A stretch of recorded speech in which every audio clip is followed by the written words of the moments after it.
Rich HOA president tried to fine my grandpa for his ugly garden, so the entire neighborhood turned against her. My grandpa is 78 years old and spends basically all his time gardening. Not fancy gardening either. I'm talking giant tomatoes, weirdly shaped cucumbers, sunflowers taller than people, and enough zucchini to feed a small country.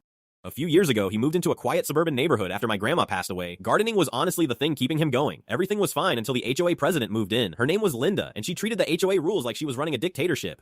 Within weeks, she started handing out fines for ridiculous stuff. Bird feeders were visually distracting, wind chimes were noise pollution, kids drawing with sidewalk chalk was vandalism. Then she targeted my grandpa. Apparently his vegetable garden did not match neighborhood aesthetics. She demanded he remove it and replace it with decorative bushes. My grandpa politely refused. That's when the fines started. $50 here, $100 there, improper plant height, non-approved garden structures, excessive vegetation visibility. The woman was literally measuring tomato plants. I got involved after my grandpa called me sounding genuinely defeated. This man survived cancer twice and fought in the military, but this HOA goblin almost broke him over vegetables. So I started digging. Turns out Linda herself was breaking multiple HOA rules.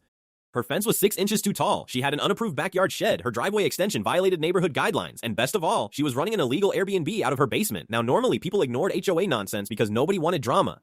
But Linda had made everyone miserable, so I quietly went door to door asking neighbors if they had copies of unfair fines she'd given them. Within a week, I had a stack of complaints thick enough to stop a bullet. One family got fined because their Christmas lights were too cheerful.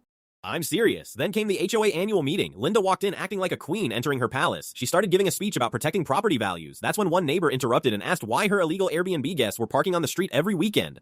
Another neighbor brought printed photos of her oversized fence. Then someone else asked why she could have a shed but my grandpa couldn't grow tomatoes. The meeting turned into absolute chaos. People were yelling. Someone started clapping sarcastically every time Linda tried to speak.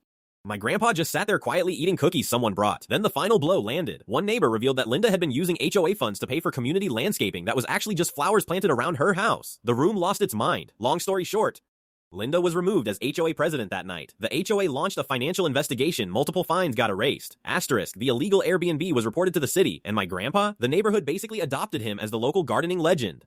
Now every summer, half the street grows vegetables together, and kids call him Tomato Grandpa. Linda moved out 3 months later.